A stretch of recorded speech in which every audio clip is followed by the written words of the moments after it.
Hello guys, कैसे हो आप सभी लोग। आशा करते हैं आप सभी लोग अच्छे होंगे, कल से बेहतर होंगे और दुगने उत्साह से अपनी स्टडी में लगे हुए होंगे। तो जैसा कि आप सबको पता है, आपका एसएससी जीडी का एग्जाम नजदीक आ चुका है। तो हम एसएससी जीडी के जो प्रीवियस ईयर के क्वेश्चन हैं, उन्हीं के साथ साथ और नए कौन से क्वेश्चन बन सकते हैं, उन सभी का डिस्कशन अपनी इस क्लास में प्रीवियस क्लास की तरह ही करेंगे। तो आइए देरी ना करते हुए स्टार्ट करते हैं। पहला क्वेश्चन है हमारा, किस वंश के शासक ने हिरण्यगर्भ नामक धार्मिक अनुष्ठान किया था? प्रतिहार वंश, राष्ट्रकूट वंश या चोल वंश, चालुक्य वंश? बताइए राइट आंसर। तो इसका राइट आंसर होने वाला राष्ट्रकूट वंश। ये आपको याद रखना, राष्ट्रकूट वंश इसका राइट आंसर होने वाला है।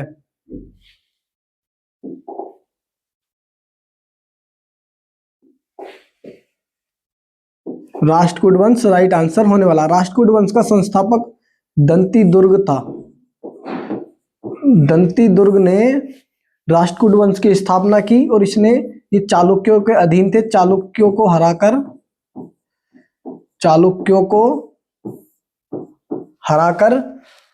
राष्ट्रकूट वंश की स्थापना की और हिरण्यगर्भ नामक अनुष्ठान कराया था। ये भी आपको याद रखना है। दूसरा, आपको राष्ट्रकूट वंश की राजधानी याद रखनी है, मान्यखेत। मान्यखेत राष्ट्रकूट वंश की राजधानी थी। मान्यखेत राष्ट्रकूट वंश की राजधानी थी। अगर आगे मैं आपसे बात करूं तो जो एलोरा का कैलाश टेम्पल है, एलोरा का जो कैलाश टेम्पल है, कैलाश टेम्पल राष्ट्रकूट वंश के शासकों के द्वारा, और राष्ट्रकूट वंश में भी कौन, तो कृष्ण फर्स्ट के द्वारा बनवाया गया था।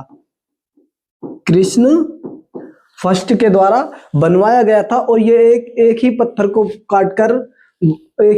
काटकर बनाया गया टेम्पल है। किसने बनवाया? कृष्ण फर्स्ट ने बनवाया, जो कि राष्ट्रकूट वंश के शासक थे। आपको कंफ्यूजन बिल्कुल ना हो, ये कैलाश टेम्पल है। एक कैलाशनाथ टेम्पल के बारे में और आपको याद रखना है। कैलाशनाथ टेम्पल ये कहां पर है? कांचीपुरम में है। कैलाशनाथ टेम्पल कांचीपुरम में है। पल्लव वंश के शासक नरसिंह वर्मन सेकंड ने बनवाया। पल्लव शासक नरसिंह वर्मन सेकंड ने बनवाया था। नरसिंह वर्मन सेकंड, ये भी आपको याद रखना है। आगे मैं बात करूं आपसे तो राष्ट्रकूट वंश का एक और महान शासक अमोघवर्ष प्रथम। अमोघवर्ष प्रथम, इसने कन्नड़ भाषा की पहली कृति माने जाने वाली एक पुस्तक लिखी है, कवि राजमार्ग।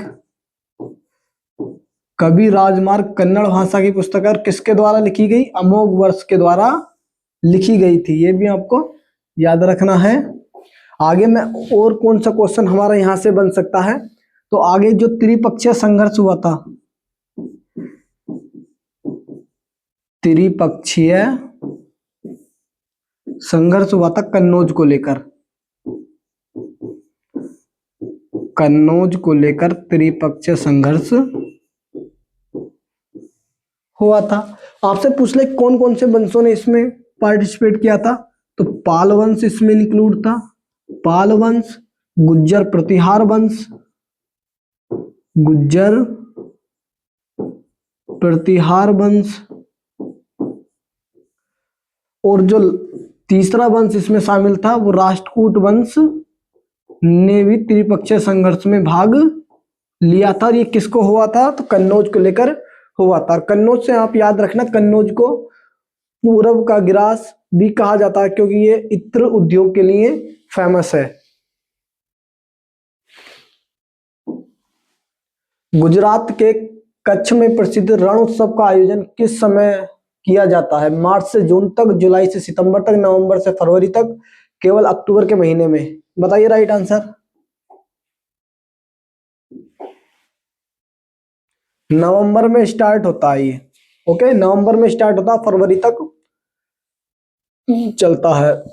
आगे मैं आपसे बात करूं, बोथा मेला का आयोजन, जो कि एक पशु मेला है, कहाँ पर होता है? गुजरात में होता है बोथा मेला। माधवपुर मेले के बारे में आपको याद रखना है, माधवपुर मेला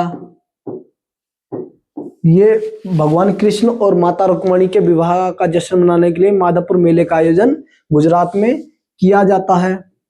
भवनाथ महादेव मेला, भवनाथ महादेव मेला ये शिवरात्रि के समय पर 5 दिनों तक चलने वाला मेला है। शिवरात्रि पर 5 दिनों तक चलने वाला मेला है। आगे आप याद रखना, तरणेतर मेले का आयोजन भी कहां पर किया जाता है? तरणेतर मेला का आयोजन भी गुजरात में ही किया जाता है। आगे आप याद रखना, गुजरात के फेस्टिवल, गुजरात में मकर संक्रांति को किस रूप में मनाया जाता है? तो गुजरात में मकर संक्रांति को उत्तरायण फेस्टिवल, उत्तरायण फेस्टिवल या पतंग महोत्सव के नाम से जाना जाता है।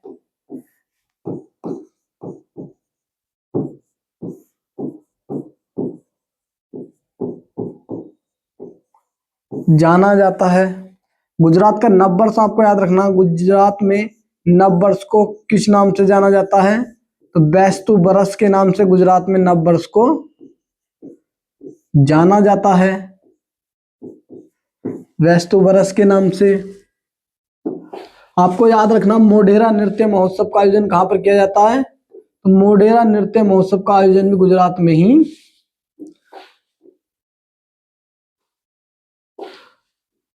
मोढेरा नृत्य महोत्सव का आयोजन भी गुजरात में ही किया जाता है। आपको ये भी याद रखना है। और कहां पर किया जाता है ये? तो मोढेरा का जो सूर्य मंदिर है, मोढेरा का सूर्य मंदिर में इसका आयोजन किया जाता है।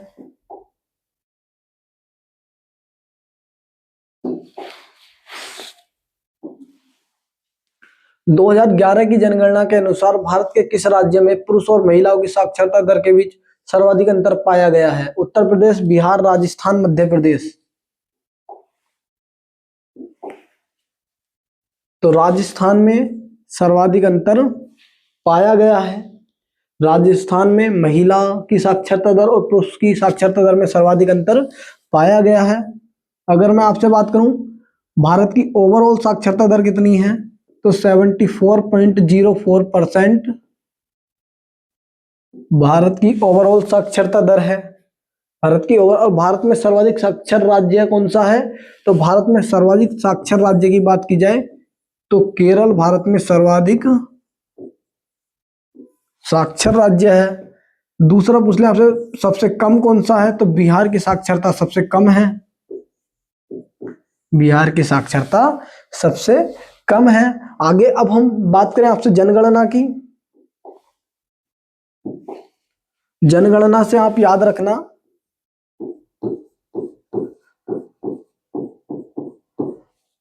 जनगणना किस सूची का विषय है? संघ सूची का विषय है, संघ सूची का विषय है।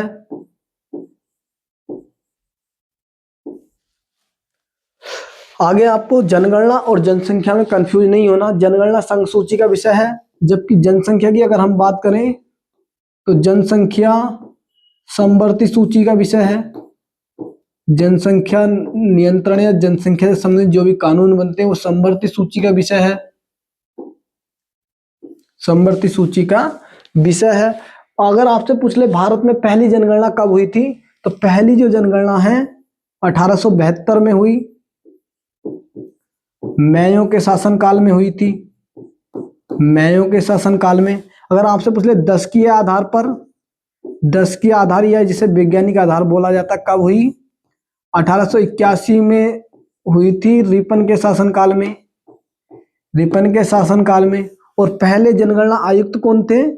WC पिलोडेन पहले जनगणना आयुक्त थे, WC पिलोडेन पहले जनगणना आयुक्त थे। और जनगणना कराने का काम किसका है? तो जनगणना कराने का जो काम है वो गृह मंत्रालय का है,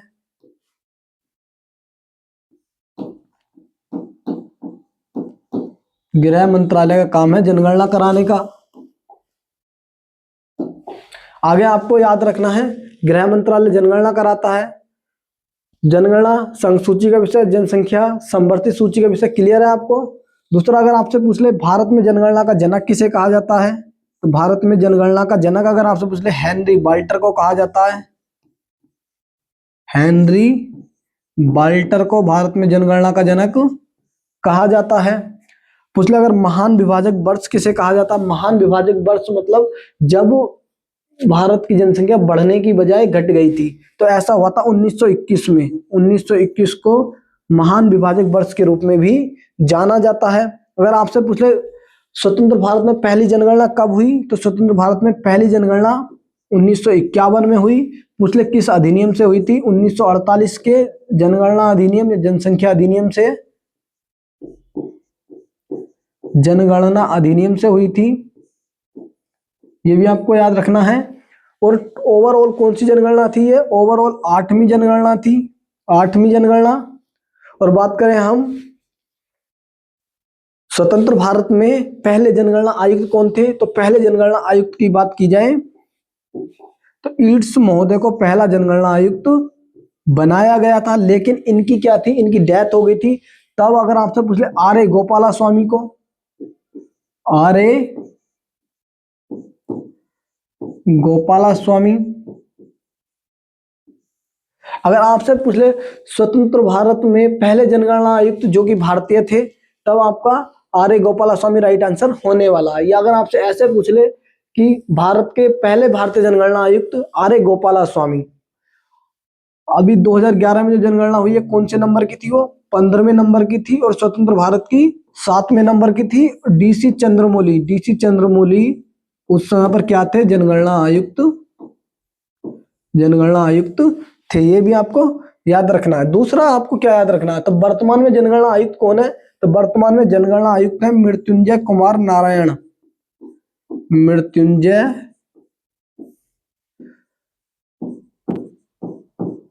कुमार नारायण। अगर ये इंफॉर्मेशन जैसे ज्यादा लगे ना अगर थोड़ा दिक्कत हो याद करने में, तो परेशान बिल्कुल मत होना, क्योंकि यहीं पे इसको याद कराया जाएगा आपको। ठीक है, बस आप तो देखते रहो, समझते रहो बस।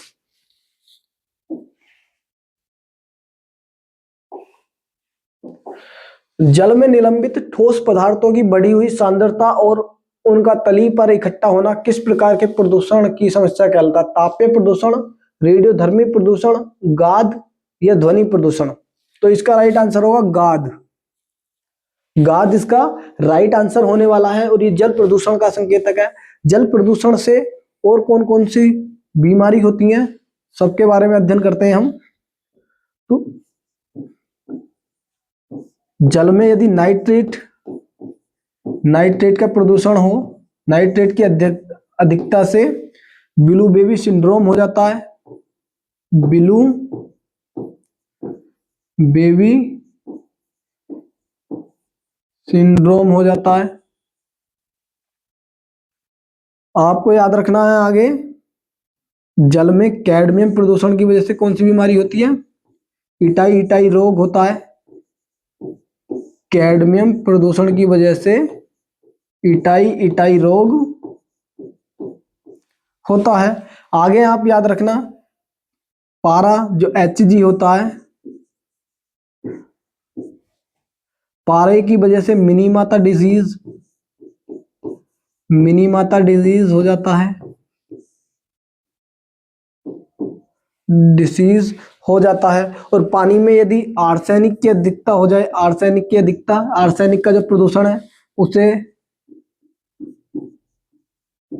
आर्सेनिकोसिस डिसीज कहा जाता है। पानी में यदि फ्लोरीन की अधिकता हो जाए, फ्लोरीन का प्रदूषण हो जाए, तो उसे फ्लोरोसिस कहा जाता है, फ्लोरोसिस कहा जाता है।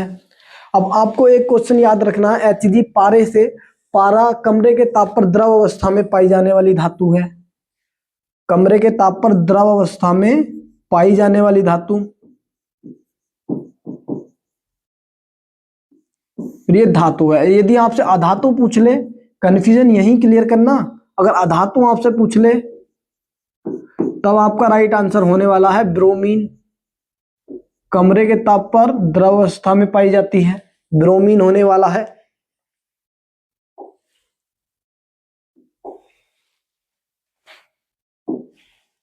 उन्नीस सौ 35 के भारत शासन अधिनियम में संघ और राज्यों के बीच कितनी सूचियां बांटी गई थी? 2 सूचियां, 3 सूचियां, 4 सूचियां, 5 सूचियां, बताइए राइट आंसर। टोटल 3 सूचियां बांटी गई थी, जिसमें प्रांत सूची, संघ सूची और समवर्ती सूची, 3 सूचियां केंद्र और राज्य के बीच बांटा गया था। अब हम सूचियों की बात करें सॉरी सूचियों की बात करें तो वर्तमान में राज्य सूची है, राज्य सूची, संघ सूची, समवर्ती सूची इसी तरह से है। संघ सूची हमने कनाडा के संविधान से ली है,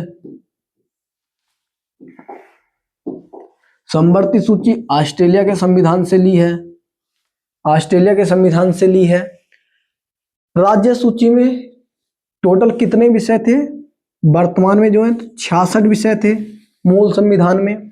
संघ सूची में 97 विषय थे मूल संविधान में, और समवर्ती सूची में 47 विषय थे मूल संविधान में।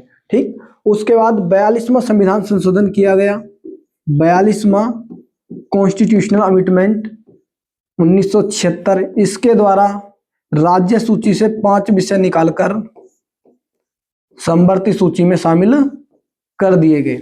तो इस तरह से यहां से 5 माइनस हो गए। वर्तमान में राज्य सूची में 61 विषय हैं, समवर्ती सूची में टोटल वर्तमान में 100 विषय हैं और 47, इसमें 5 विषय जोड़े गए थे राज्य सूची से निकालकर, तो टोटल कितने 52 विषय समवर्ती सूची में हो गए। ये भी आपको याद रखना है।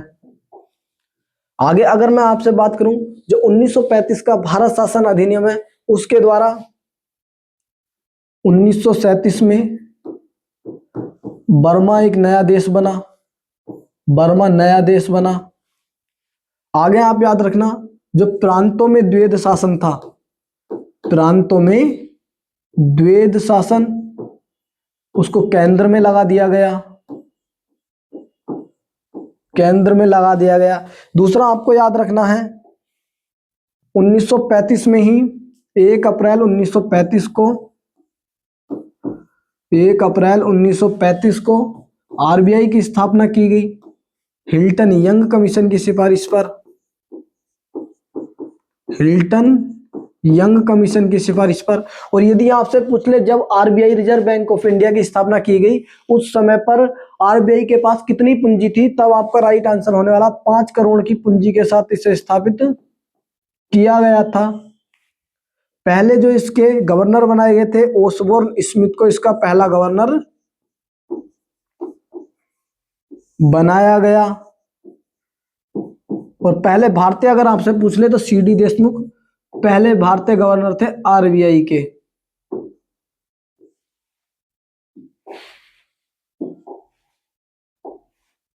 आरबीआई के पहले भारतीय गवर्नर थे। आगे आपसे और क्या पूछा जा सकता है, तो 1937 में इसी अधिनियम के द्वारा फेडरल कोर्ट की स्थापना की गई थी, फेडरल कोर्ट की स्थापना की गई। फेडरल कोर्ट की अगर मैं आपसे बात करूं, इसके पहले अध्यक्ष कौन बनाए, वो पहले इसके चीफ जस्टिस किसे बनाया गया था, मोरिस गोबियर को इसका पहला चीफ जस्टिस, मोरिस गोबियर को पहला चीफ जस्टिस बनाया गया। ये भी आपको याद रखना है। दूसरा आपको वर्तमान में सुप्रीम कोर्ट है, सुप्रीम कोर्ट के वर्तमान में चीफ जस्टिस कौन है, जस्टिस सूर्यकांत सुप्रीम कोर्ट के वर्तमान में चीफ जस्टिस है। और ये फेडरल कोर्ट ही सुप्रीम कोर्ट में बाद में बदल दिया गया था, ये भी आपको याद रखना है। और आपको आरबीआई के वर्तमान में गवर्नर याद रखने, संजय मल्होत्रा आरबीआई के वर्तमान में गवर्नर हैं।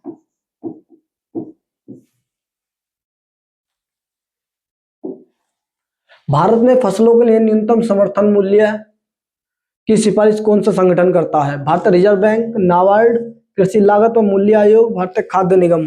बताइए राइट आंसर। तो इसका राइट आंसर होने वाला कृषि मूल्य एवं लागत आयोग, जिसकी स्थापना 1965 में की गई। 1965 में इसकी स्थापना की गई थी। एल के झा समिति की सिफारिश पर,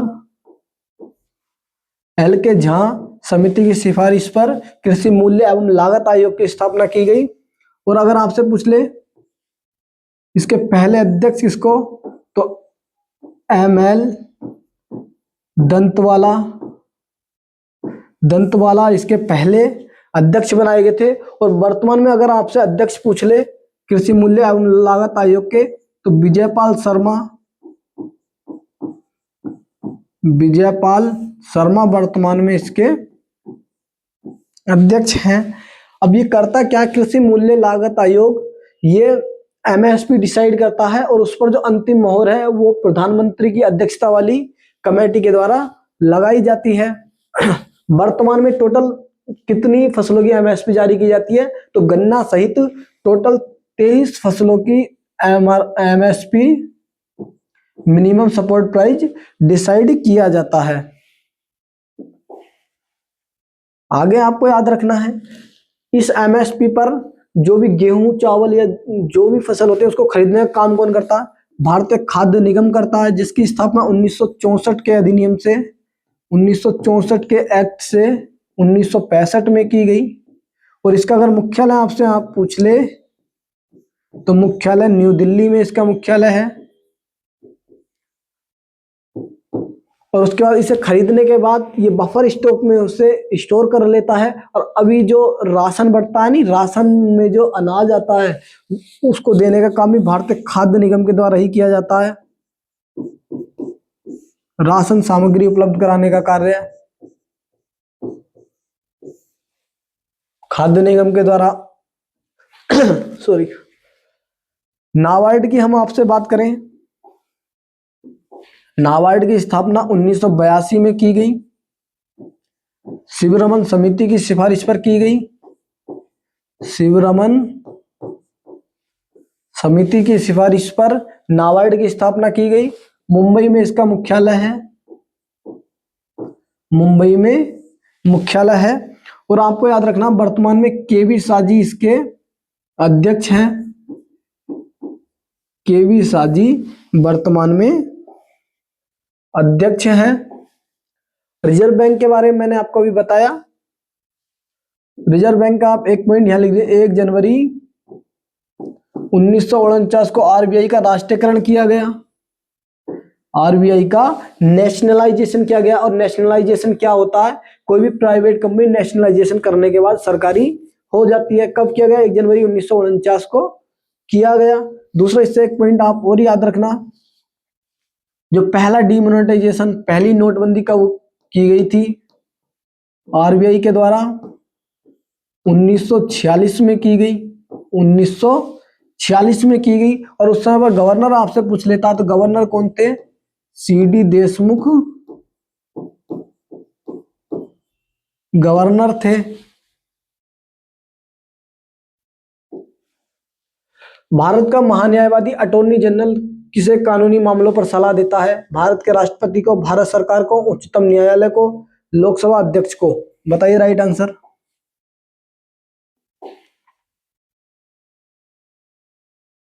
महान्यायवादी भारत सरकार को सलाह देने का कार्य करता है और सुप्रीम कोर्ट और हाई कोर्ट में इनके पक्ष भी रखता है। हाई कोर्ट में पक्ष रखने का काम भी इनका ही होता है। आपको याद रखना है, हमने किस देश के संविधान से लिया है attorney general? Attorney general Britain के संविधान से लिया है। ब्रिटेन के संविधान से लिया है। पहले अटॉर्नी जनरल कौन थे? एमसी सीतलवाड़ पहले अटॉर्नी जनरल थे। एमसी सीतलवाड़ पहले अटॉर्नी जनरल थे। और अगर आपसे पूछ ले सर्वाधिक लंबे समय तक रहने वाले अटॉर्नी जनरल कौन है, तब भी आपका राइट आंसर एमसी सीतलवाड़ ही होने वाला है, सर्वाधिक समय तक। और उसके बाद अगर आपसे पूछ ले जो स्वतंत्र भारत में पहला विधि आयोग 1955 में गठन हुआ था, 1955 में पहले विधि आयोग का गठन हुआ था स्वतंत्र भारत में, किसकी अध्यक्षता में हुआ था? तो इसकी अध्यक्षता भी एमसी सीतलवाड़ के द्वारा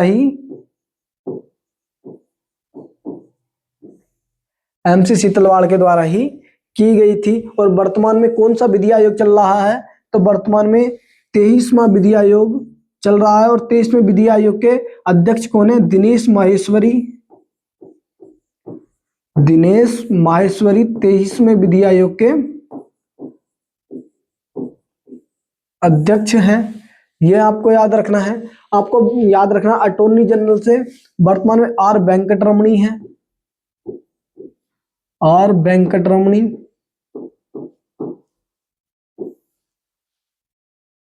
ये आपको याद रखना है। अटॉर्नी जनरल की बात करूं मैं तो आर्टिकल 76 में अटॉर्नी जनरल के पद का प्रावधान है। आर्टिकल 76 में अटॉर्नी जनरल के पद का प्रावधान है। आपको याद रखना आर्टिकल 88,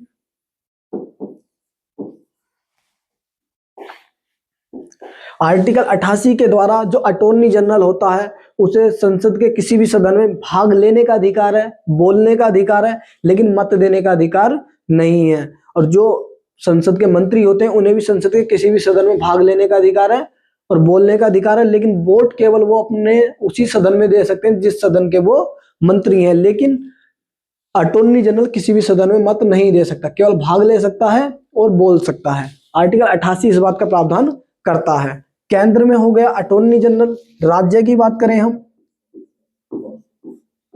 तो राज्य में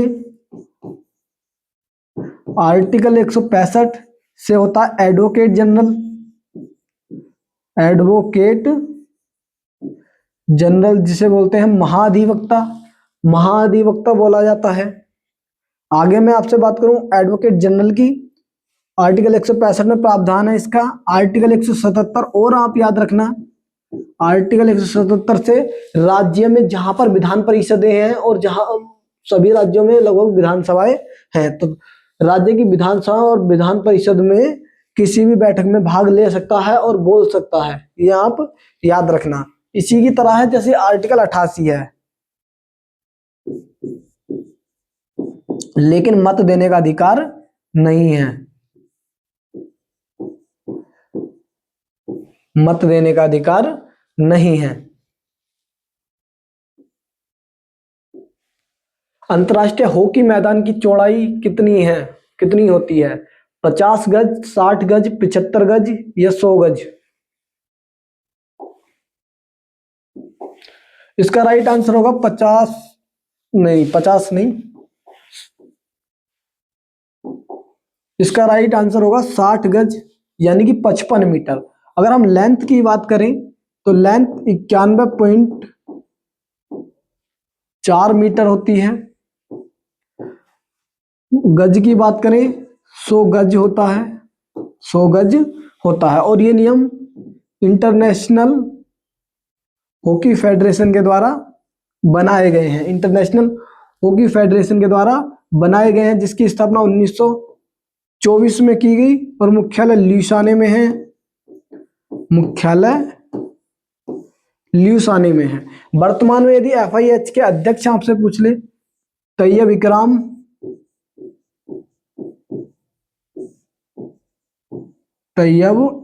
वर्तमान में एफआईएच के अध्यक्ष हैं। ये भी आप याद रखना। आगे आपको क्या याद रखना है? तैयब इकराम कहाँ के रहने वाले हैं?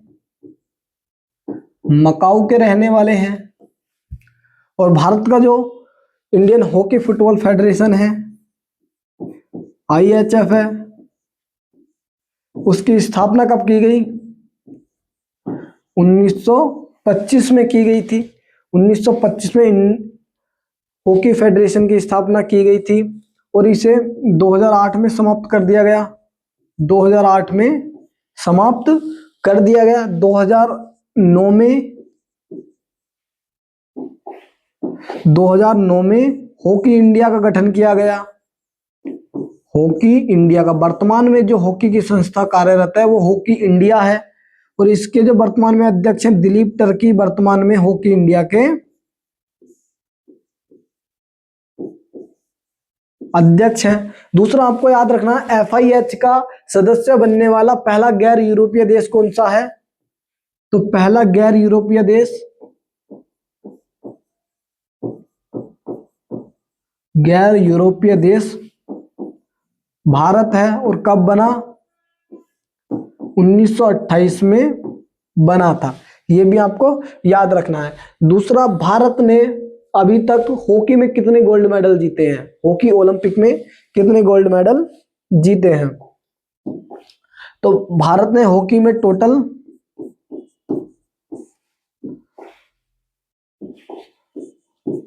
ओलंपिक में टोटल 8 मेडल जीते हैं, गोल्ड मेडल 8, जिसमें आपको पहला याद रखना है 1928 में जीता था, 1928 के एम्स्टर्डम ओलंपिक में,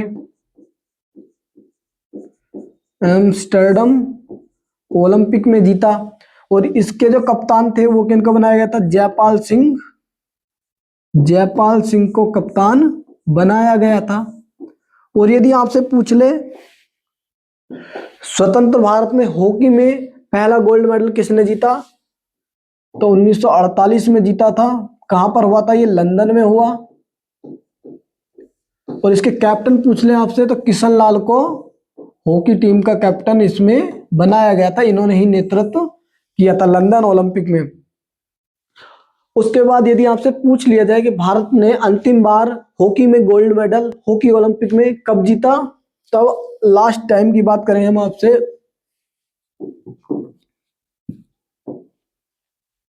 1980 में जीता था लास्ट टाइम गोल्ड मेडल, 1980 में।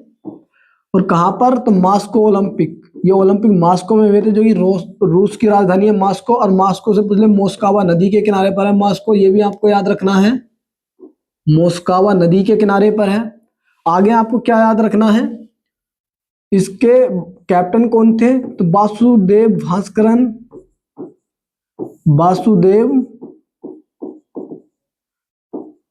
वासुदेव भास्करन 1980 के हॉकी ओलंपिक में जो गोल्ड जीता उसके कैप्टन थे। ये आपको याद रखना है, ठीक है। पहला मेडल हमने 1928 में जीता जयपाल सिंह की कप्तानी में, और स्वतंत्र भारत की बात करें हम किशन लाल की कप्तानी में जीता हमने 1948 के लंदन ओलंपिक में।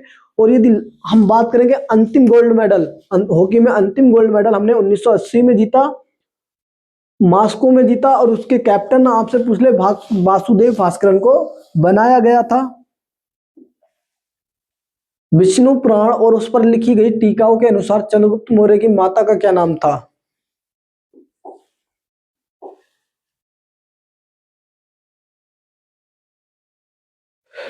इसका राइट आंसर होने वाला मुर्रा।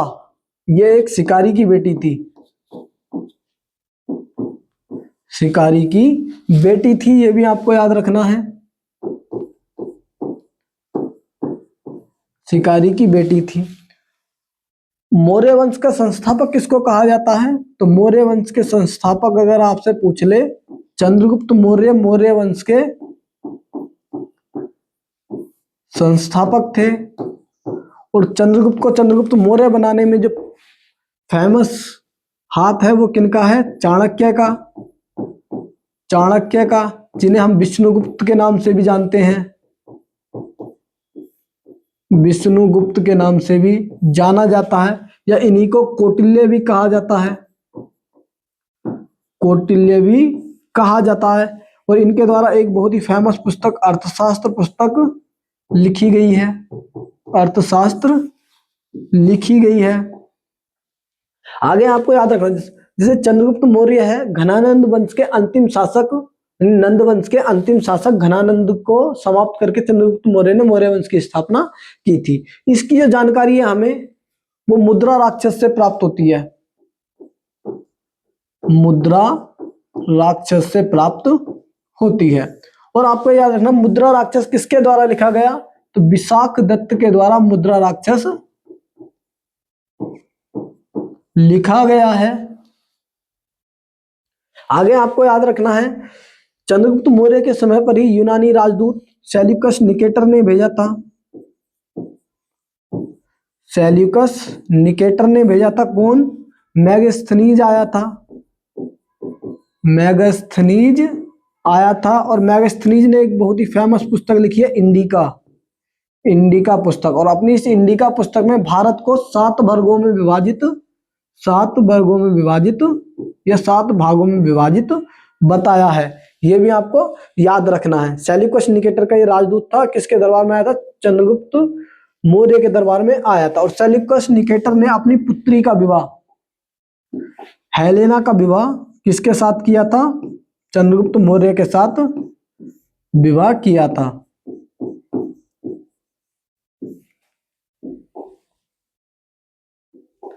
चंद्रगुप्त मौर्य के साथ विवाह किया गया था। आगे अगर हम चंद्रगुप्त मौर्य की बात करें तो मौर्य वंश का लास्ट शासक आपसे पूछ ले कौन था? तो बृहद्रथ मौर्य वंश का अंतिम शासक था। ये भी आपको याद रखना है। और अगर आपसे पूछ ले चंद्रगुप्त मौर्य की डेथ कैसे हुई, तो इनकी जो डेथ है वो भद्रबाहु के नेतृत्व में, भद्रबाहु के नेतृत्व में ये श्रावण बेलगोला, श्रावण बेलगोला कर्नाटक में चले गए। श्रावण बेलगोला कर्नाटक में चले गए और सलेखना पद्धति से अपने प्राण त्यागे थे इन्होंने। सलेखना पद्धति से प्राण त्यागे।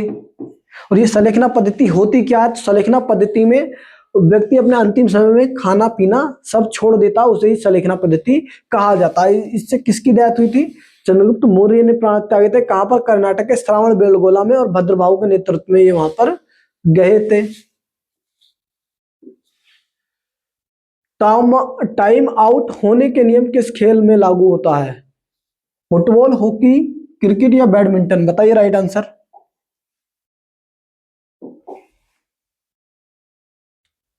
टाइम आउट होने का जो नियम है ये आपका क्रिकेट में लागू होता है।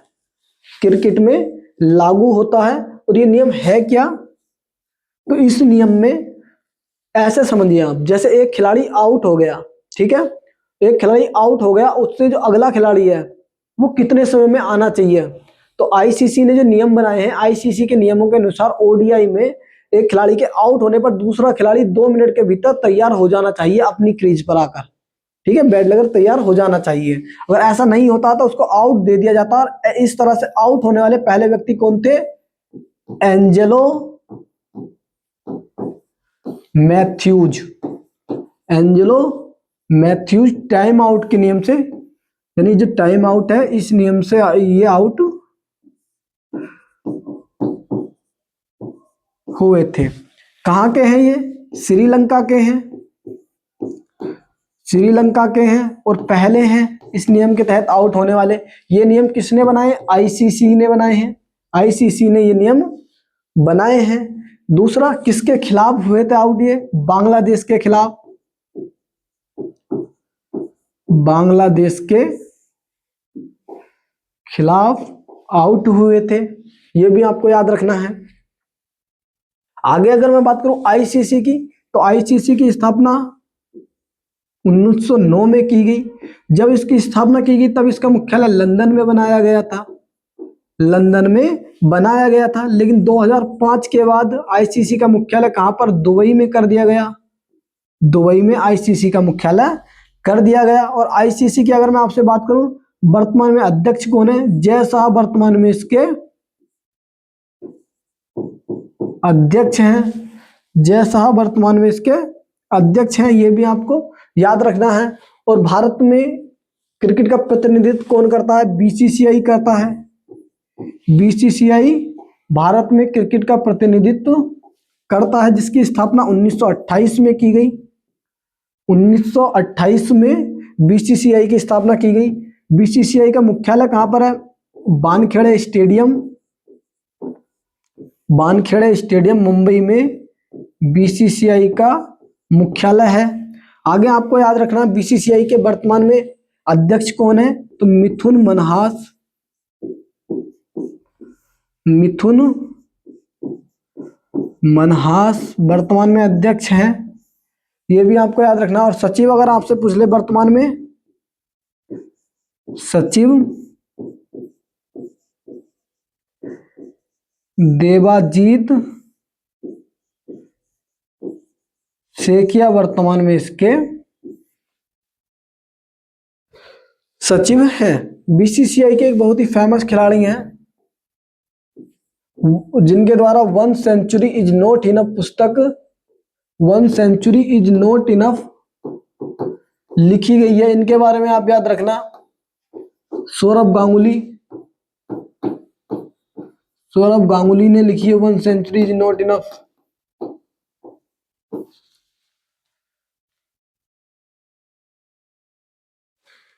आंध्र प्रदेश के कृष्णा जिले के कुचेलपुरी गांव से किस शास्त्रीय नृत्य की उत्पत्ति हुई है?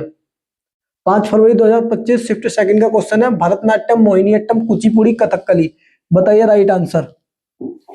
कथकली की मैं आपसे बात करूं, केरल में किया जाता है। भरतनाट्यम की बात करें हम आपसे तो तमिलनाडु में किया जाता है, और मोहिनीअट्टम भी आपका केरल में ही किया जाता है। कुचेलपुरा कृष्णा जिला, तो इसका राइट आंसर होने वाला है कुचिपुड़ी। कुचिपुड़ी इसका राइट आंसर होने वाला। कहां पर किया जाता है? आंध्र प्रदेश में किया जाता है। और इस कुचिपुड़ी से संबंधित एक नाटक है, नाटक ग्रंथ है, जिसे हम भामा कलापन के नाम से जाना जाता है। किसके द्वारा लिखा गया है? ये सिद्धेंद्र योगी के द्वारा, सिद्धेंद्र योगी के द्वारा लिखा गया है, सिद्धेंद्र योगी के द्वारा लिखा गया है। दूसरा, कुचिपुड़ी से आप याद रखना, इसके फेमस कलाकार गद्दाम पदमजा रेड्डी, पदमजा रेड्डी, राजा व राधा रेड्डी,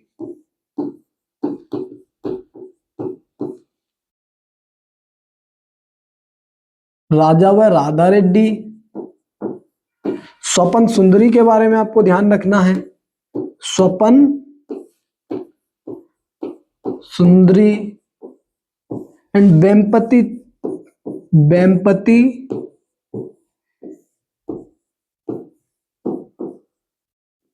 चिन्ना सत्यम के बारे में आपको याद रखना है। ये सभी कुचिपुड़ी के कलाकार हैं। मल्लिका साराभाई के बारे में याद रखना है आपको। मल्लिका साराभाई का संबंध भी किससे? कुचिपुड़ी से ही है।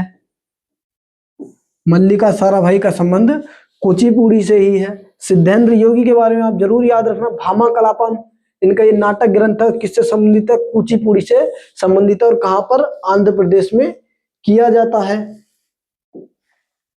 भारत में प्रथम पंचवर्षीय योजना किस वर्ष लागू की गई थी? 1947, 1950, 1951, 1956,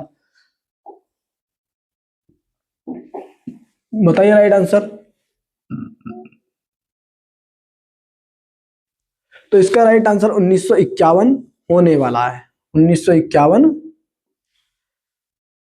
होने वाला है।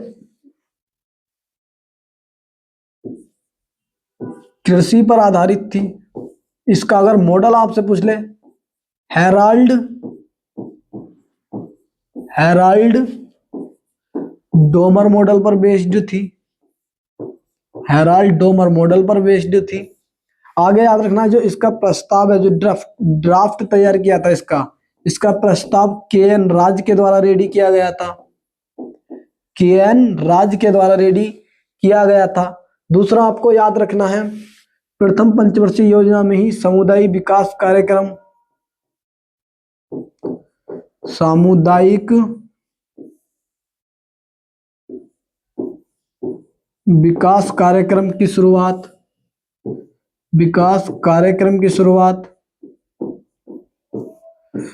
2 अक्टूबर 1952 को की गई। 2 अक्टूबर 1952 को की गई थी। सामुदायिक विकास कार्यक्रम की शुरुआत प्रथम पंचवर्षीय योजना में ही की गई।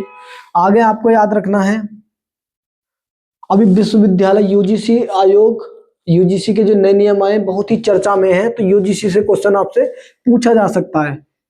तो आपको इस तरह से ध्यान रखना, यूजीसी का जो आयोग है, विश्वविद्यालय आयोग 1948 में गठित हुआ, सर्वपल्ली राधाकृष्णन की अध्यक्षता में, राधाकृष्णन की अध्यक्षता में। ये आपको याद रखना है। यूजीसी की बात करें 1953 में बना, ये 1953 में बना, और उस समय इसके अध्यक्ष किसे बनाया गया था? जगदेश कुमार को इसका अध्यक्ष बनाया गया। और अगर आपसे पूछ ले यूजीसी को सांविधिक दर्जा कब दिया गया, तो यूजीसी को जो सांविधिक दर्जा है 1956 में दिया गया, और 1956 में सीडी देशमुख को इसका पहला अध्यक्ष बनाया गया। सीडी देशमुख को पहला अध्यक्ष बनाया गया, और यह सारा कार्य पहली पंचवर्षीय योजना में ही हुआ है, पहली पंचवर्षीय योजना में ही हुआ है। उसके बाद अगर आपसे पूछ ले प्रथम संविधान संशोधन, यानी जो पहला संविधान संशोधन है कब हुआ? 1951 में हुआ था। पहला संविधान संशोधन 1951 में हुआ, और प्रथम पंचवर्षीय योजना में ही हुआ था। तो इसका संबंध किससे है? भूमि सुधार से संबंधित था ये, भूमि सुधार। और प्रथम पंचवर्षीय योजना के द्वारा, प्रथम संविधान संशोधन के द्वारा ही 9वीं अनुसूची जोड़ी गई। 9वीं अनुसूची प्रथम संविधान संशोधन के द्वारा ही जोड़ी गई थी। 10वीं 52वां संविधान संशोधन के द्वारा जोड़ी गई। 11वीं आपका 73वां संविधान संशोधन के द्वारा जोड़ी गई, और जो 12वीं अनुसूची है वो 74वां संविधान संशोधन के द्वारा जोड़ी गई थी। इस तरह से टोटल 12 अनुसूचियां हैं जोड़ी गई।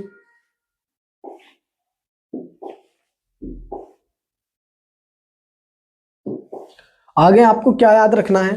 तो योजनाएं बनाने का काम भारत में किसका है? योजना आयोग का है।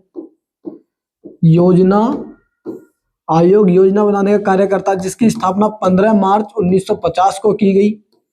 15 मार्च 1950 को योजना आयोग की स्थापना की गई थी। बात करें हम आपसे, पीएम इसके अध्यक्ष होते हैं, और पहले अध्यक्ष जेएल नेहरू थे, जेएल नेहरू।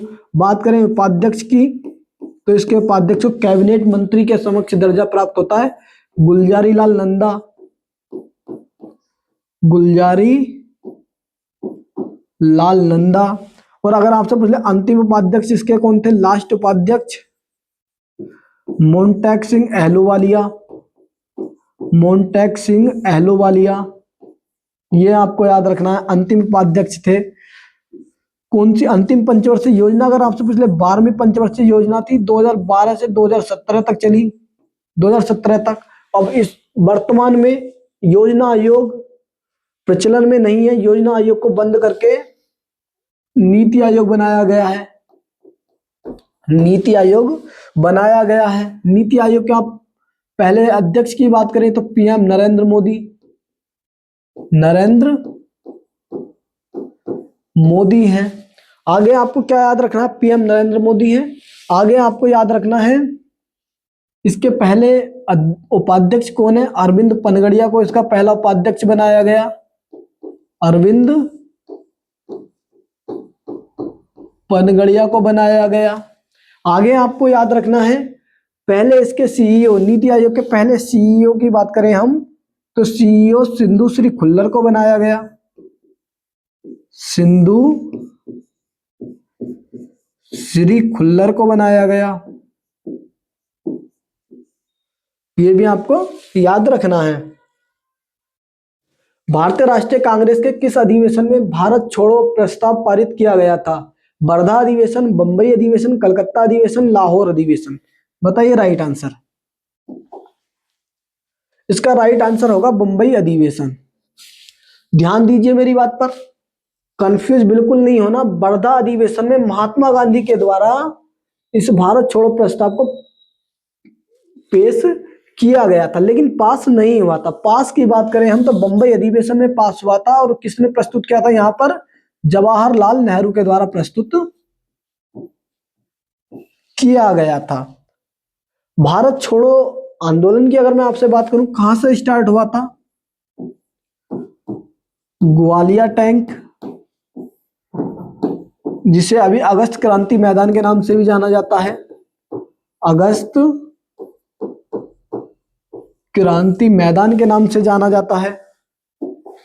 ये आपको याद रखना कहां पर है, मुंबई में है। यहां से इसको स्टार्ट किया गया था और यहां पर ही भारत छोड़ो आंदोलन के समय पर तिरंगा ध्वज किसने फहराया? तिरंगा ध्वज किसने फहराया था? तिरंगा ध्वज फहराया था अरुणा आसफ अली ने। अरुणा आसफ अली ने, जिन्हें grand old lady of India कहा जाता है। Grand old lady of India इनको कहा जाता है। इनके द्वारा ही तिरंगा फहराया गया था और इसका जो प्रचार है वो कांग्रेस रेडियो से किया गया था। कांग्रेस रेडियो का किसके द्वारा? तो कांग्रेस रेडियो उषा मेहता के द्वारा। उषा मेहता के द्वारा। यह आपको याद रखना है, कांग्रेस रेडियो। और इसी भारत छोड़ो आंदोलन को लेकर ही पहले तो अभी जानी हुआ क्यों था, क्योंकि क्रिप्स मिशन की विफलता के कारण। क्रिप्स मिशन आया था कब? 1942 में। क्रिप्स मिशन की विफलता के कारण यह स्टार्ट हुआ था 1942 में और इसे महात्मा गांधी ने पोस्ट डेटेड चेक कहा था। पोस्ट डेटेड चेक कहा था, यह भी आपको याद रखना है। उसके बाद ही भारत छोड़ो आंदोलन स्टार्ट किया गया, बंबई अधिवेशन में पास हुआ। भारत छोड़ो आंदोलन के समय पर एकमात्र शहीद कौन थे? तो भारत छोड़ो आंदोलन के समय पर असम के कौशल कोवर को फांसी दी गई थी। कौशल कोवर को फांसी दी गई थी, यह भी आपको याद रखना है। कौशल कोवर को फांसी दी गई। अगर आपसे पूछ ले ऑपरेशन जीरो आवर का संबंध किससे है, तो ऑपरेशन जीरो आवर का संबंध भी भारत छोड़ो आंदोलन से है, क्विट इंडिया मूवमेंट से है। क्विट इंडिया मूवमेंट से है। ऑपरेशन जीरो आवर 1942 में ही चलाया गया था। इसके द्वारा क्या था, जो भी फेमस नेता थे भारत छोड़ो आंदोलन के, उन सभी को गिरफ्तार करके जेल में डाल दिया गया था। जैसे महात्मा गांधी को आगा खां पैलेस में, गांधी को आगा खां पैलेस में गिरफ्तार किया गया था। और जो जवाहरलाल नेहरू थे, जवाहरलाल नेहरू को अहमदाबाद जेल में बंद कर दिया गया। अहमदाबाद जेल में बंद कर दिया गया था।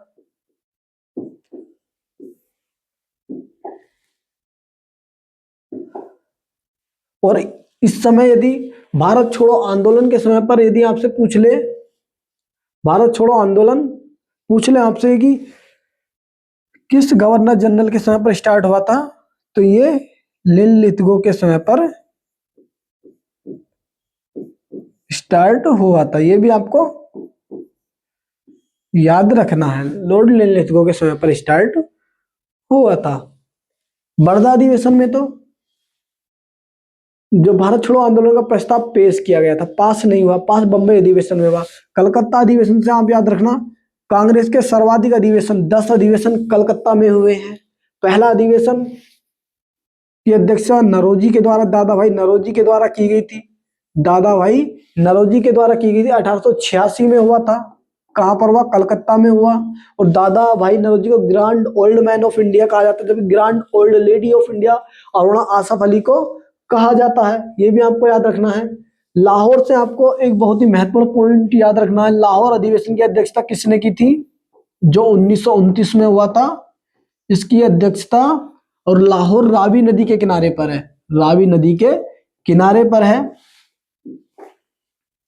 आपको याद रखना है, इसकी अध्यक्षता जवाहरलाल नेहरू ने की थी। तिरंगा ध्वज इसी के समय पर फहराया गया था। और जो भारत का स्वतंत्रता दिवस है वो 26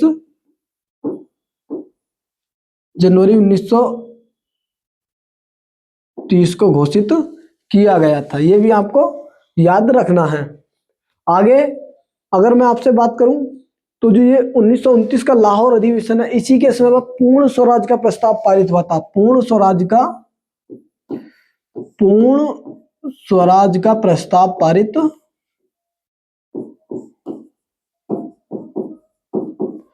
प्रस्ताव पारित, पूर्ण स्वराज का प्रस्ताव पारित 1929 के लाहौर अधिवेशन में ही हुआ। आपको कंफ्यूज बिल्कुल नहीं होना, पूर्ण स्वराज की बात पहले बहुत लोगों के द्वारा, जैसे बाल गंगाधर तिलक के द्वारा भी पूर्ण स्वराज का पहली बार बात की गई थी, लेकिन वो सब अनौपचारिक थी। औपचारिक की बात करें तो 1929 के कांग्रेस अधिवेशन में पूर्ण स्वराज का प्रस्ताव पारित हुआ था।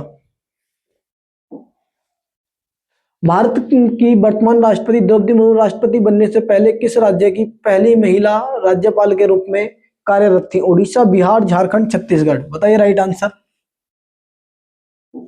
इसका राइट आंसर है झारखंड की, झारखंड की थी।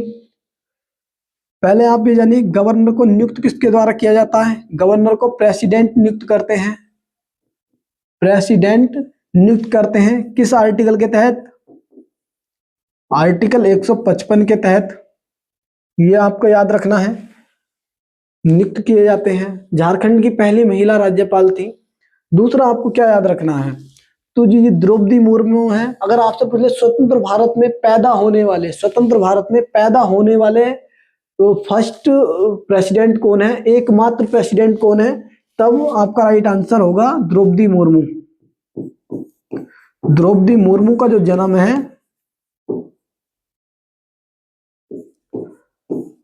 1958 में हुआ है, उड़ीसा में। 1958 उड़ीसा में इनका जन्म हुआ है, और ये पहली महिला राष्ट्रपति है जो स्वतंत्र भारत में जन्म लिया है। ये भी आपको याद रखना है। भारत के पहले राष्ट्रपति अगर आपसे पूछ ले, पहले राष्ट्रपति राजेंद्र प्रसाद हैं। राजेंद्र प्रसाद पहले राष्ट्रपति हैं।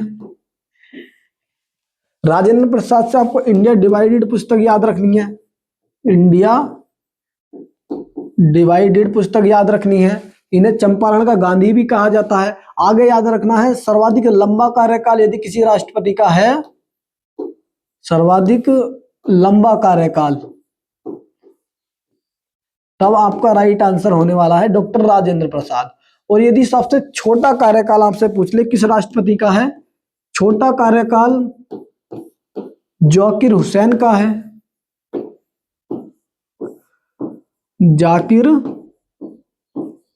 हुसैन का है। आपको ये याद रखना है, अगर पूछ ले भारत के पहले मुस्लिम राष्ट्रपति कौन थे, तो फर्स्ट मुस्लिम राष्ट्रपति भी डॉक्टर जाकिर हुसैन है, मुस्लिम प्रेसिडेंट। उसके साथ अगर आपसे पूछ ले किस राष्ट्रपति की मृत्यु उनके पद पर रहते हुई, यानी भारत के पहले राष्ट्रपति जिनकी मृत्यु उनके पद पर रहते हुई, तो पद पर रहते मृत्यु डॉक्टर जाकिर हुसैन की ही हुई थी।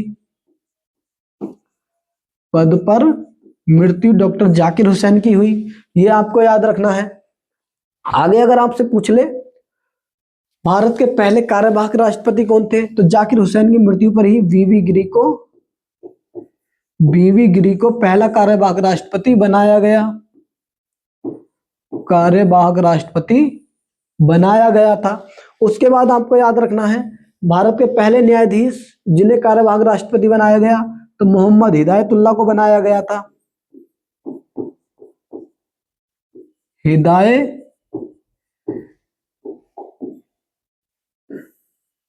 मोहम्मद हिदायतुल्लाह को बनाया गया, ये आपको याद रखना है। फर्स्ट न्यायाधीश थे जो कि कार्यवाहक राष्ट्रपति बने, ये भी आपको याद रखना है। आपको गवर्नर की क्षमादान शक्ति के बारे में आर्टिकल 161 के तहत गवर्नर की क्षमादान शक्ति है। आज की क्लास का हमारा अंतिम प्रश्न, रायगढ़ दरबार के प्रसिद्ध कथक नर्तक रामलाल बरेठ को वर्ष 2024 में किस प्रतिष्ठित नागरिक सम्मान से नवाजा गया है? पद्म विभूषण, पद्म भूषण, भारत रत्न या पद्म श्री? राइट आंसर पद्म श्री होने वाला है, पद्म श्री इसका राइट आंसर होने वाला है, रायगढ़ दरबार। दूसरा आपको याद रखना है, कथक से इनका संबंध है। कथक का सबसे फेमस घराना लखनऊ घराना है। लखनऊ घराने के संस्थापक आपसे पूछ ले ईश्वरी प्रसाद हैं, ईश्वरी प्रसाद हैं। दूसरा बनारस घराना है, बनारस घराने के संस्थापक जानकी प्रसाद, जानकी प्रसाद। तीसरा आपका जयपुर घराना,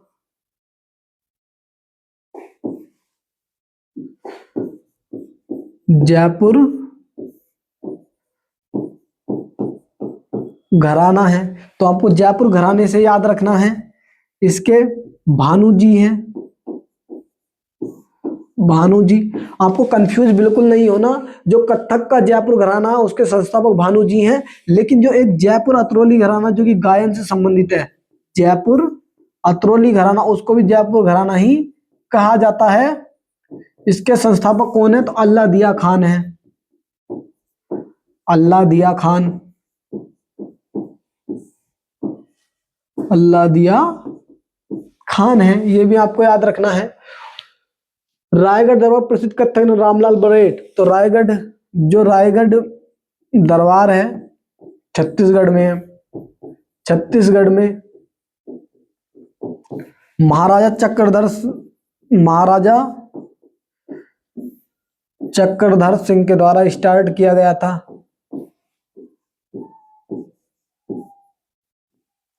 चक्रधर सिंह के द्वारा स्टार्ट किया गया था। अपनी क्लास आज की हम यहीं रखते हैं, मिलेंगे आपसे अपनी अगली क्लास में।